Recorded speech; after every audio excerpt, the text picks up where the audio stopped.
नमस्कार, मी राहुल कुलकर्णी. कोलकात्याच्या या ऐतिहासिक हावडा ब्रिजच्या पार्श्वभूमीवर महाराष्ट्रातल्या तमाम प्रेक्षकांचं स्वागत करतो.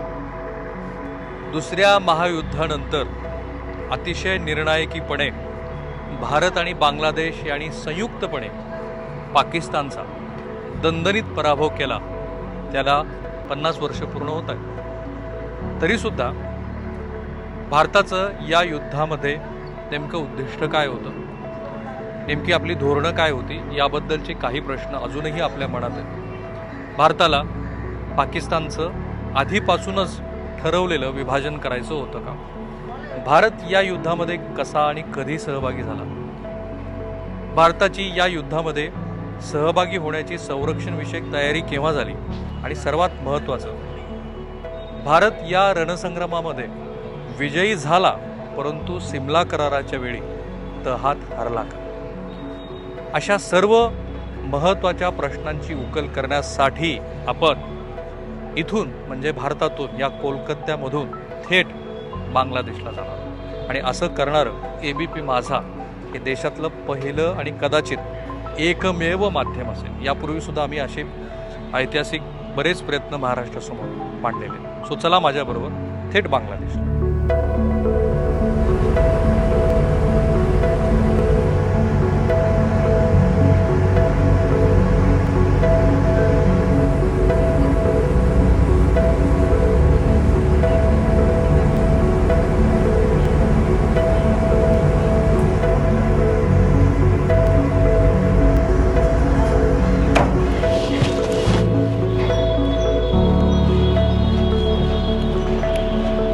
Welcome to Bangladesh, my friends.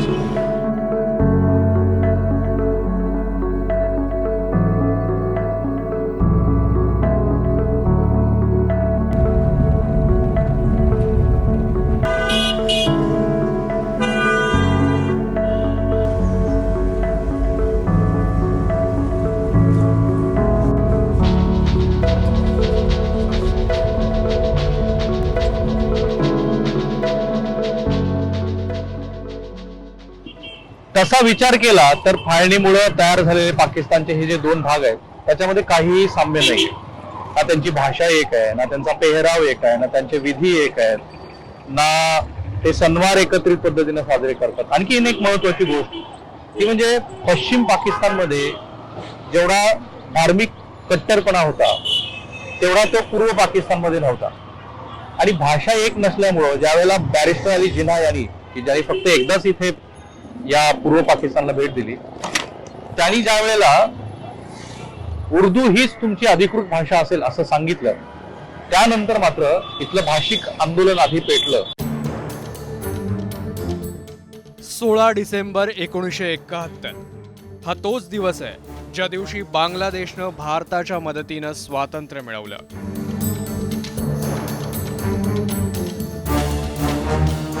या स्वातंत्र्य युद्धाला आज 50 वर्ष पूर्ण होत आहेत. शेख मुजीब यांच्या नेतृत्वात पूर्व पाकिस्तानमधल्या 165 पैकी 162 जागा अवामी लीगनं जिंकल्या. पाकिस्तानचे हुकुमशाह याह्या खान आणि जुल्फिकार अली भुट्टो यांनी शेख मुजीब यांच्याकडे सत्ता द्यायला नकार दिला. खरं म्हणजे 1971च्या या स्वातंत्र्य संग्रामाची सुरुवात इथे झालेली आहे. पंडित जवाहरलाल नेहरू, माउंटबॅटन आणि बॅरिस्टर अली जिना ही फाळणी झाली. आणि त्यानंतरचं चित्र हे तयार झालं. एकीकडे हा वेस्ट पाकिस्तान आणि हा ईस्ट पाकिस्तान, याच्यामध्ये 1000 मैलाचं अंतर आहे. आणि म्हणून बॅरिस्टर अली जिनानी अशी विनंती केली होती भारत सरकारकडं की आम्हाला एक छोटासा कॉरिडॉर तुम्ही काढून द्या. अर्थात ते तसं करणं आपल्या सरकारला शक्यच नव्हतं आणि आपण तो कॉरिडॉर काही त्यांना दिला नाही. पण इथे सगळा शेतमजूर वर्ग होता आणि इथले असलेल्या पंजाबी आणि पख्तून लोकांना असं वाटायचं की यांच्यापेक्षा आपण खूप वरचढ आहोत, कारण आपण वॉरियर्स आहोत. अवामी लीग इथली जो राजकीय पक्ष आजचा आहे, त्या अवामी लीगचं पूर्वीचं नाव मुस्लिम लीग होतं, ते त्यांनी बदललं. दुसरा एक जो राजकीय पक्ष होता त्यांनी आपल्या पक्षाचं नाव हे शेतकरी आणि कामगारांचा पक्ष म्हणून केलं. इकडे असं नव्हतं. इकडे मुस्लिम धर्माची जी ओळख आहे ती अधिकात अधिक ठसठसीतपणे यावी असा प्रयत्न सुरू होता.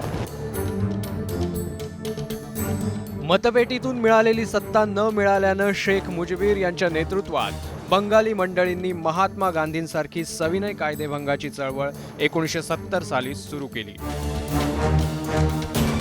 सुरुवातीला भारतानं या लढ्यात हस्तक्षेप केला नाही.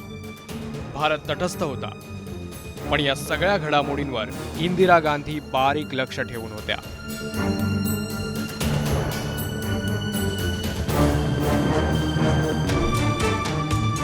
इकडे बंगाली विद्यार्थ्यांनीही पाकिस्तानी सैनिकांचा जोरदार विरोध केला. या चळवळीचं मुख्य केंद्र होतं ढाका विद्यापीठ.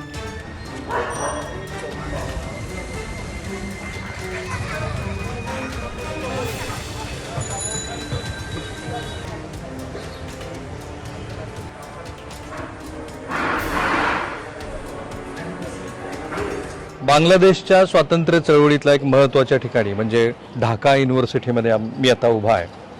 1948 सालापासून खरं म्हणजे या विद्यापीठानं बांगला अस्मिता, विशेषतः बंगाली भाषा आणि त्या बंगाली भाषेवरती, बंगाली अस्मितेवरती पश्चिम पाकिस्तानातून जो अन्याय अत्याचार सुरू होता त्याविरोधात सातत्यानं आवाज उठवला. पण 25 मार्च 1971 या दिवशी पाकिस्तानी सैनिकांनी इथल्या विद्यार्थ्यांची चळवळ मोडीत काढण्यासाठी जे ऑपरेशन सर्चलाईट केलं त्यासाठी अल बद्र आणि अल हमीम नावाच्या 2 इथल्या विद्यार्थी संघटनांनी त्या सैनिकांना अक्षरशः विद्यार्थ्यांची यादी पुरवली.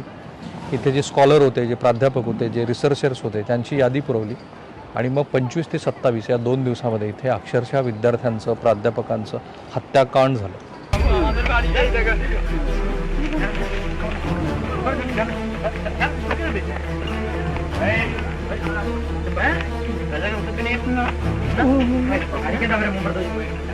रणगाडे, स्वयंचलित रायफल्स, रॉकेट लॉन्चर आणि हलक्या मशीन गन सारख्या शस्त्रांनी पाकिस्तानी सैनिकांनी ढाका विद्यापीठाला वेढा घातला.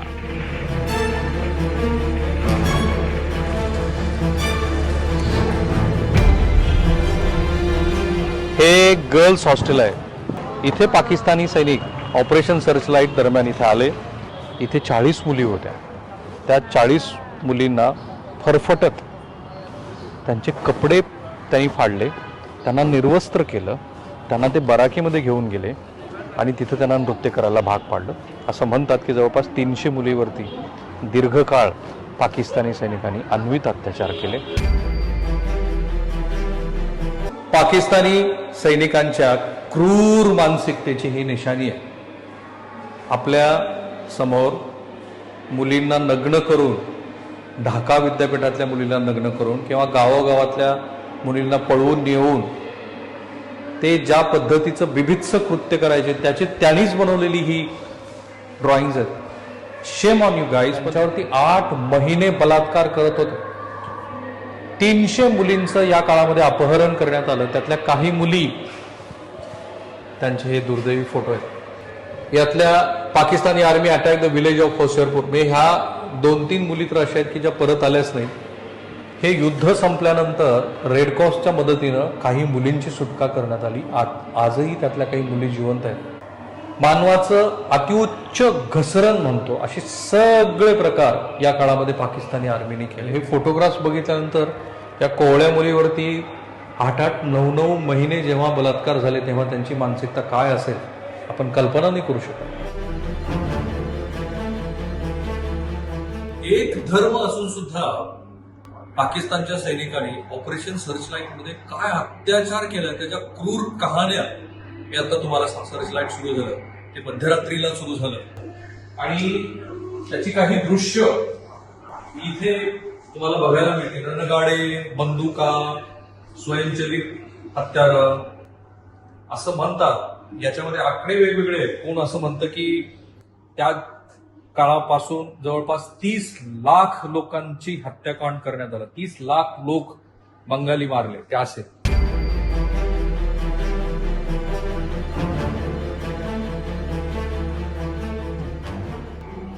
आपल्या या 1971च्या बांगलादेश स्वातंत्र्य युद्धातली त्यात सहभागी असलेली प्रत्येक छोटी मोठी गोष्ट मी तुम्हाला दाखवणार.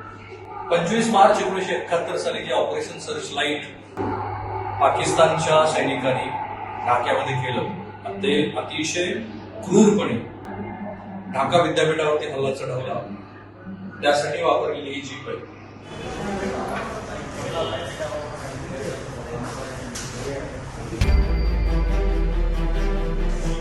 ढाका विद्यापीठातल्या ज्या मधुर कॅन्टीनमध्ये मी बसलोय, ती सुरुवातीपासून विद्यार्थी चळवळीचं एक विचार देण्याचं महत्वाचं केंद्र राहिलं आहे.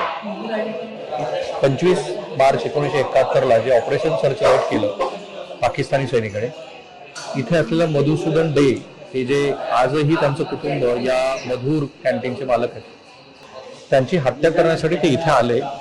त्यांनी मधुसूदन डे यांना आपल्या ताब्यात घेतलं आणि इथे जो जगन्नाथ हॉल म्हणून आहे विद्यापीठामध्ये, तिथे त्यांना घेऊन गेले आणि त्यांची त्या विद्यार्थ्यांच्या बरोबर हत्या करण्यात आली. आजही हे कॅन्टीन हे मधुर कॅन्टीन म्हणून ओळखलं जातं. जसं पूर्वी होतं त्याच अवस्थेमध्ये आणि जशा पूर्वी तिथे विद्यार्थी चळवळी व्हायच्या, तसंच आजही हे बांगलादेशमधलं विद्यार्थी चळवळीचं एक महत्वाचं केंद्र आहे.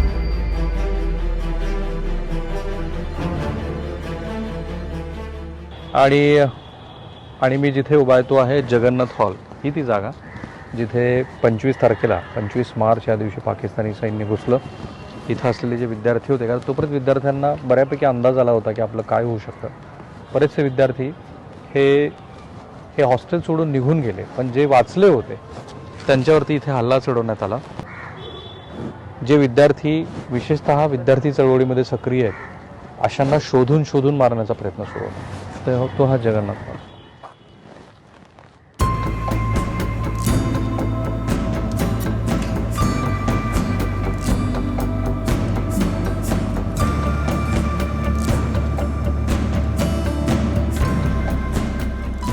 पंचवीस तारखेला पाकिस्तानी सैनिकांनी जो हैदोस घातला, जवळपास 100 प्राध्यापक, शिक्षक, स्कॉलर, अभ्यासक यांची निर्मम हत्या केली.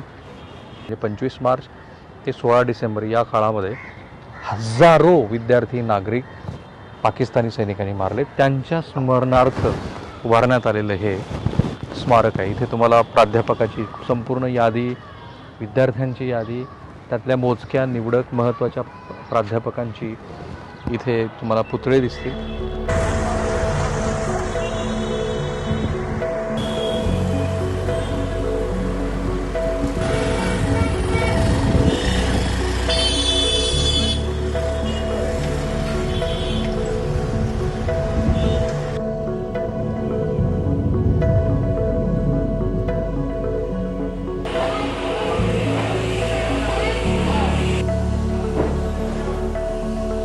हे ढाक्यातलं प्रसिद्ध रामना काली देवी मंदिर आहे. मुघलांच्या काळात या मंदिराची निर्मिती करण्यात आलेली होती. 27 मार्च 1971 या दिवशी पाकिस्तानी सैनिकांनी 24 तासाच्या आत 1000 जणांच्या इथे कत्ली केल्या. ज्यात अर्थातच बहुसंख्येने हिंदू होतेच, पण जे मुस्लिम इथे आश्रयासाठी आलेले होते त्यांच्या सुद्धा इथे कत्ली करण्यात आली.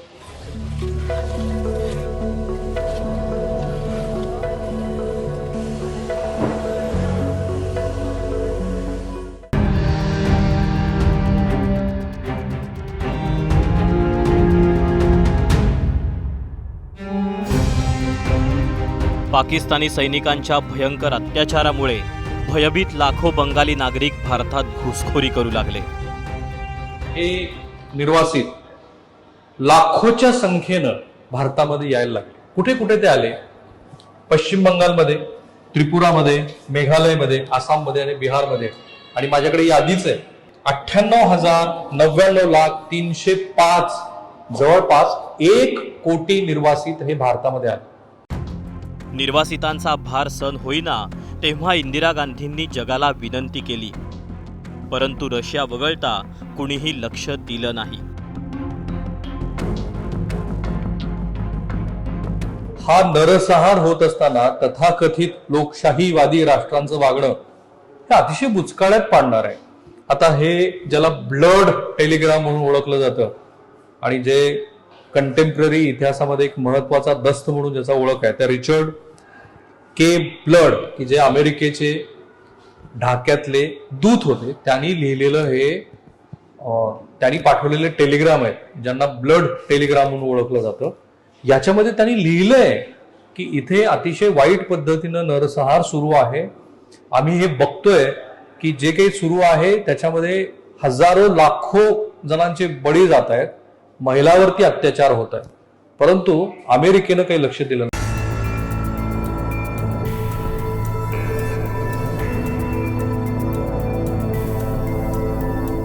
पर्याय उरला नाही तेव्हा भारताने या स्वतंत्र लढ्यात सहभाग घेण्याचं ठरवलं.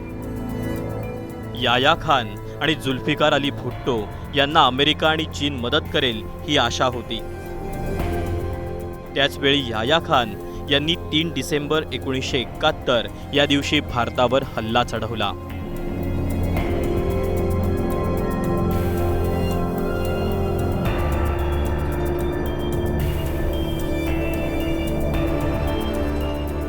जय हिंद। आपसे मैं एक खतरे के समय बोल रही हूँ। पाकिस्तानी हवाई जहाज़ों ने हमारे अमृतसर, पठानकोट, श्रीनगर, अवंतीपुर, उत्तरलाई, जोधपुर, अंबाला और आगरे के हवाई अड्डों पर बमबाजी की। या हल्ल्याचा अंदाज इंदिरा गांधी यांना होताच. भारतीय वायुसेनेनं पाकिस्तानवर अनेक हल्ले केले आणि आठवडाभरात IF विमानांनी पूर्व पाकिस्तानच्या आकाशावर आपलं वर्चस्व प्रस्थापित केलं.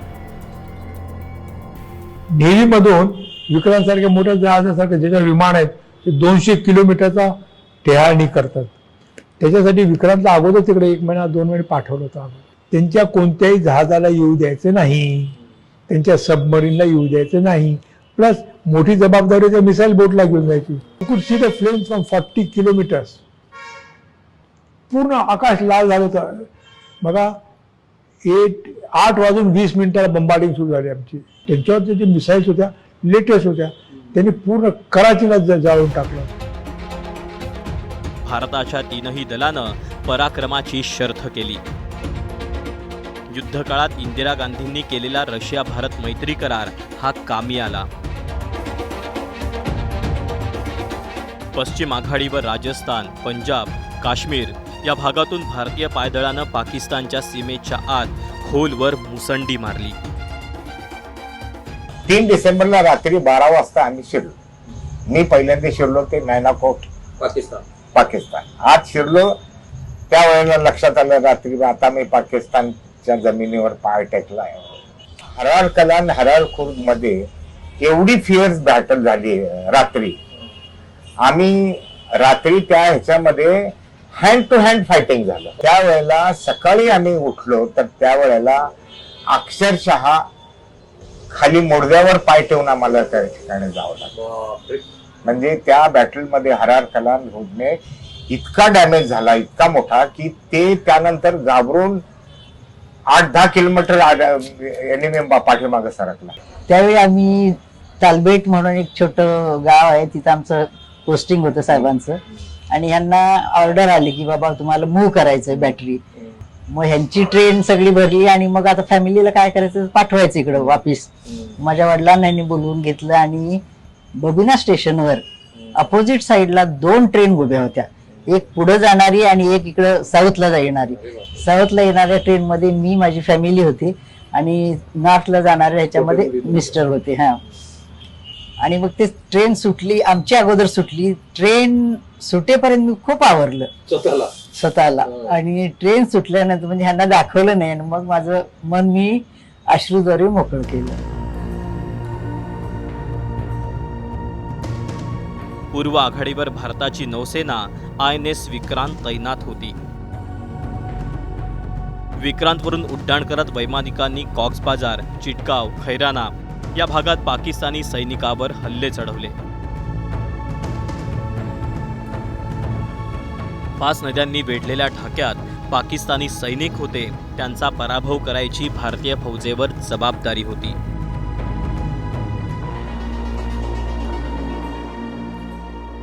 या मुक्तीसंग्रामातली सर्वात जबरदस्त लढाई झाली ती 11 डिसेंबरला, ज्या दिवशी डमडम विमानतळावरून आपल्या पॅराट्रुपर्सला असं सांगण्यात आलं की तुम्ही इथून उड्डाण भरा आणि तोंगाईल नावाचा जो भाग आहे ढाक्यापासून 30-40 किलोमीटर अंतरावरती असलेला, तिथे तुम्ही जा. आणि या फलटणीचं नेतृत्व करत होते सुभेदार अर्जुन जाधव. अर्जुन जाधव यांच्या पॅराट्रुपर्सनी दुपारी 2 वाजता डमडम विमानतळावरून उड्डाण केलं. पुंगली हा जो ब्रिज आहे त्याचं रक्षण करण्याचं काम आपल्या या पॅराट्रुपर्सला देण्यात आलेलं होतं. आणि ते काय पद्धतीनं केलं आणि परिणाम असा झाला की 16 डिसेंबरला जेव्हा पाकिस्तानी सैनिकांनी शरणागती पत्करली तेव्हा याची देही याची डोळा हा शरणागती सोहळा पाहण्यासाठी अर्जुन जाधव त्या मैदानावरती उपस्थित होता. मुक्तवाहिनी आणि भारतीय सैनिकांपुढे पाकिस्तानचा निभाव लागेना. रशियाच्या भीतीनं अमेरिका काही युद्धात उतरलीच नाही. चीनही शांत बसला. 16 डिसेंबर 1971 या दिवशी पाकिस्तानचे 2 भाग जन्माला आले, पाकिस्तान आणि आजचा बांगलादेश. बांगलादेशमध्ये पोहोचल्याबरोबर जिथं जावं असं मी मनोमन ठरवलं होतं ती ही जागा आहे. ही काय जागा आहे माहिती? 16 डिसेंबर 1971 साली त्या दिवशी भारतानं पाकिस्तानचा पूर्णपणे निर्णायकी जो पराभव केला, त्यानंतर पाकिस्तानी सैनिकांनी जी शरणागती पत्करली, आपली शस्त्र खाली टाकली, पांढरे झेंडे फडकावले, ती ही जागा.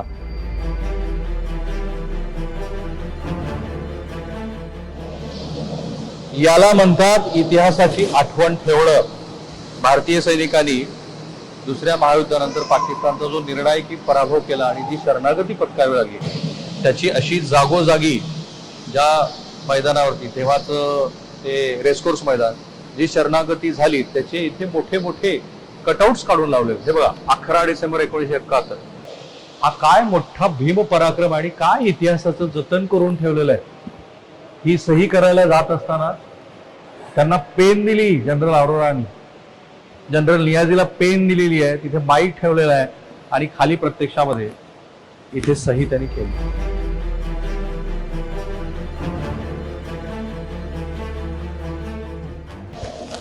Instrument of surrender signed at Dhaka, जे काय आहे 16 डिसेंबर 1971. इथे काय लिहिलंय बघा. The Pakistan eastern command agrees to surrender all Pakistani arm forces in Bangladesh. त्याचं मराठी भाषांतर असं आहे की आम्ही पाकिस्तानी सैनिक विना अट तुमच्या समोर, म्हणजे भारतीय सैनिकांच्या समोर शरण येत आहोत. आमची आणि आमच्या कुटुंबियांची तुम्ही काळजी घ्या, आम्हाला संरक्षण द्या.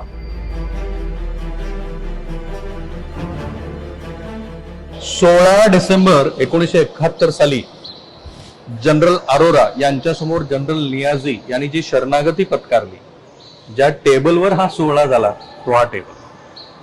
एबीपी माझाच्या प्रेक्षकासाठी किती महत्वाची गोष्ट आहे बघा.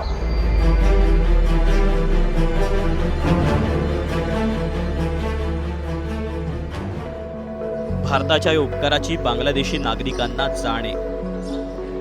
बंगाली नागरिकांना भारत हा आपल्या थोरल्या भावासारखा वाटतो.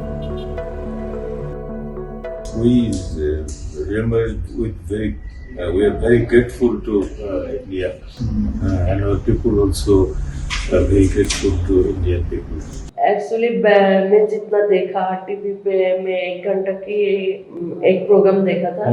लंदन में गया था, उधर जाके वो शेख मुजीब के बारे में बोल रहा था. तो मुझे वो प्रोग्राम देखने के बाद बहुत अच्छा लगा. मतलब रेस्पेक्ट फील होता है इंडिया के लिए रिस्पेक्ट होता. My salute to Indira Gandhi. My salute to all the Indians from top to world level. They all have to bear sufferings of this. And I salute, I am indebted, I have deep gratitude for them.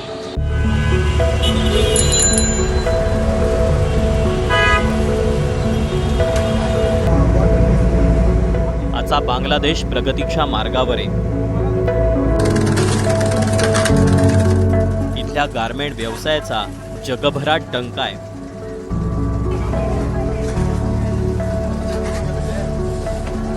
IT, औषधी, वाहन निर्मितीच्या क्षेत्रात बांगलादेश वेगानं वाटचाल करतोय. 50व्या स्वातंत्र्य दिनाच्या 4 दिवस आधी बांगलादेशमध्ये 5G सेवा सुरूही झाली. इथे मेट्रोही सुरू होतीये. आजच्या घडीला बांगलादेश आर्थिक दिवाळखोरीच्या वाटेवर असलेल्या पाकिस्तानच्या खूप पुढे निघून गेलाय.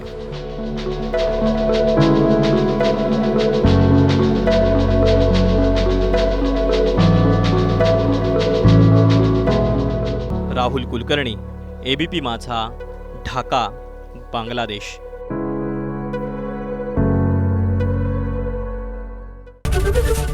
ABP माझा, उघडा डोळे बघा नीट.